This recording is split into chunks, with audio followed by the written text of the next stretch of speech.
Good morning. 6 a.m.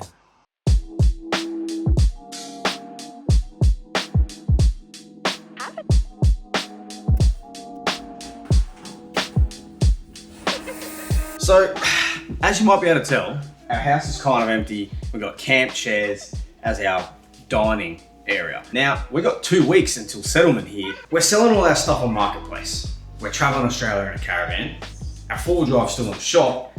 The caravan isn't even in our possession yet. We are not 100% sure when we're picking that up. And selling everything on Marketplace, if you know, you know.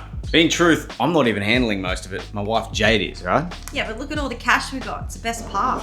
So the very first thing I got to do this morning is get the wall-mounted TV out of the entertainment area because old mate's coming in about 2 hours to pick it up. That is the TV in question. I've got to get it off.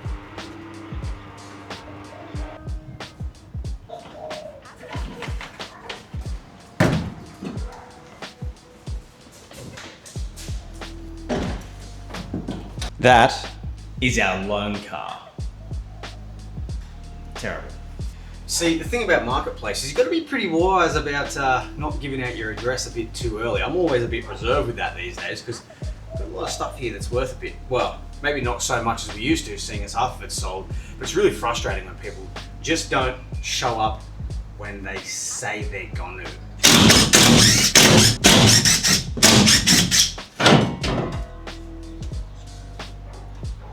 Got him. So the next thing I wanted to talk about was caravan dealers. How much do they talk crap about the delivery dates, the quality, the weights, all this stuff? Because I have been seeing a lot of people say that caravan weights aren't what they're advertised as, and the whole sales process can be clunky. And this is across brands. This isn't even talking about one particular brand. Always seems to be consistent. Some people have nothing but positive, some people have nothing but negative. Is that just down to the person? I mean, some people do just love a whinge and they're nitpicking everything. I mean, at the end of the day, when you're paying good money for something, of course you want good service, and of course you want a good product. The main things we're doing this week is picking up our car from TuneWorks. We're picking up our caravan. We're doing the final clean and declutter of the house, deep clean, and we're taking the rest of our stuff into storage. So it's a big week. Oh, and there's a couple more finishing touches to put on the car when we get it back. All right, so first things first, a couple things on TuneWorks. Now, I heard some really good reviews about TuneWorks. That's why I took my car there. They specialize in diesel tuning and all things automotive at the end of the day. I'm gonna throw up a couple of photos and some bits and pieces about how my car was handed back to me, which I'm not very freaking happy about. However, it was stuff that I was able to pretty well fix.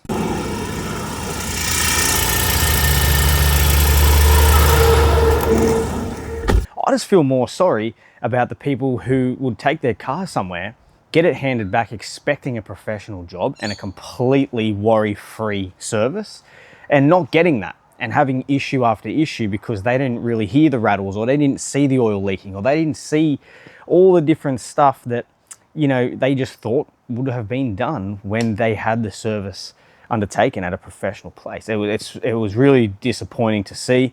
It kind of really felt like unless you had a 79 series or a 200 series or something bigger, then they kind of just handed the car back to you in whatever freaking state they wanted. That's pretty much what it looked like. If they couldn't use your car for their Instagram presence, then they just didn't care about you as a customer. It's kind of what it felt like, which is pretty sad. Just poor workmanship at the end of the day. It just looked rushed and no care was taken. The main body of the work was done, but all of the refitment and reinstatement stuff was just bodgy, completely 110%. And it's that carelessness that just didn't sit right with me. All that said though, we've actually just got confirmation that we're picking up our van tomorrow. The very first thing we're going to do is take it from the dealer straight to the weighbridge and see what the tear weight is, because if it's different to what it's advertised, it might be something worth noting for anyone else buying a van out there, because a lot of people have told us that there is a discrepancy. So we're just going to go and see if the tear weight matches in real life as what it does on paper. Really hoping that we get quality with the Caravan. So let's go pick it up. Okay, so we just got down to pick up our Caravan. Let's go get it.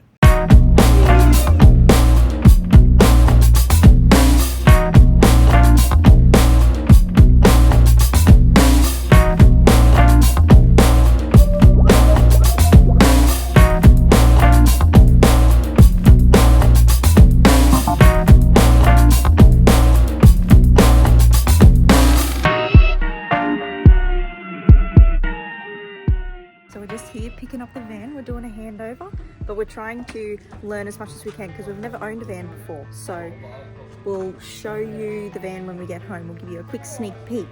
But yeah, we're not going to film too much while we're doing the handover. We need to learn as much as we can.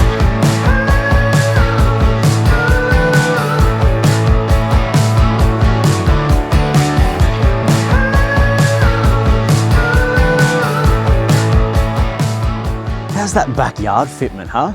Look at that. Hey, Jade's been working tirelessly to get all of the stuff in the pantry, the fridge, you know, just all of the bits and bobs into place. And she's done an awesome job. We've put on some of those fusion locks in the shower, in the bathroom. It's already feeling pretty homey. So excited for this, eh? So I've already let them know that you've spent a fair bit of time packing.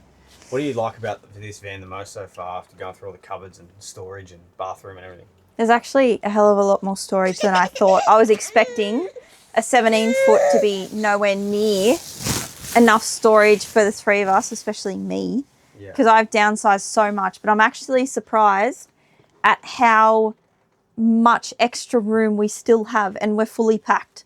So it's amazing. And I'm surprised at how spacious it actually feels. It looks tiny, but once you're in here, like, it actually feels really spacious, you know?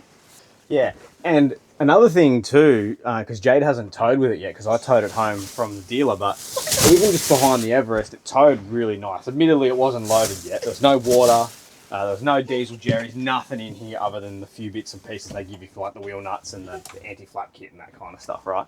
It really towed really nicely behind the car, so I'm really keen to see how it feels loaded, and hopefully we get, hopefully there's no dramas with it. Because everyone's got dramas no matter what brand. Some people do, some people don't. And that depends, that doesn't matter on the brand, right? Yeah. So, yeah, being a cheaper van, I'm really excited to see the longevity of everything. And even just the hinges and the latches and just all little things that can go wrong with the van bumping up and down over everything. I think it's just, you know, it's kind of luck of the draw, you know. I don't think it's Caravan manufacturers. I think it's who was building it that particular day.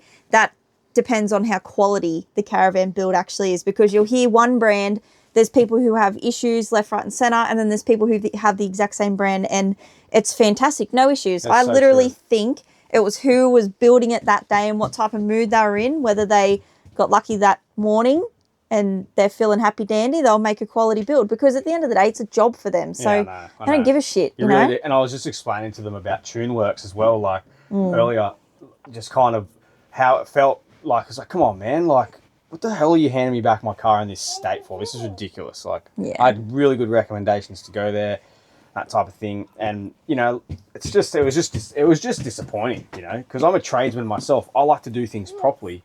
It just sucks that mentality is a dying breed, I feel like, this day and age. But we're very happy with the end final result of the car. We're very happy with the end final result of the van. Yeah. There's so many amazing Caravan brands to choose from. It was bloody overwhelming. So we got lucky. I think we did get lucky. But also, we haven't even moved yet. So we'll report back in 6 months. Yeah, we've got to do that. I think we'll definitely do a 6-month review on the whole setup, really. Yeah. It's not very often we see people with an Everest towing a van too, so be interesting. That isn't a grey Nomad. Well, yeah, it's something that's actually set up a little bit more and has a bit of weight to it and a bit of aftermarket mods and stuff. So interesting to let you know how that goes, and of course the van, because the setup is small and nimble but effective is the goal. We don't know if it is yet. Far. So until we can confirm that, we'll let you know, eh? It's a very busy week, and we've been struggling to fit filming in. Put more mentally than physically. I think we're just kind of stretched to the limit at the moment, getting everything sorted. And we're learning my temperament, it's just like, man, I'm just not in the mood to set the camera up and talk to it, and like, you know, I just don't want to do that and be angry and make it harder for myself. So we're just trying to document this part of the journey as much as we can right now. Super excited to just free up a lot of headspace and time and just really start to put together some cool videos, because I'm getting the hang of it, I think. I'd love to hear what you reckon in the comments. If you have watched this far, it'd be awesome to hear some feedback on what you think I could do better. And hoping that when I have a bit more time and headspace, that I can really dive into, creating something that we can be proud of. That's the kind of goal of this whole venture, a life that we can be proud of. So we'll be doing more cool shit. Well, that's true too. It's like, I don't know if you want to watch us packing boxes of rubbish and taking it to the tip. And boring right now. Yeah, and it is. But it would be really good practice to just be filming while we're doing everything, because that's what we're going to be doing. But anyway, that is an us problem, and hopefully when we are doing that kind of more full time, it shows and we get better at this, and it's enjoyable to watch. Hopefully you get something out of it. So the Caravan that we bought was advertised as a tear weight as 2424 kilograms. Mm-hmm.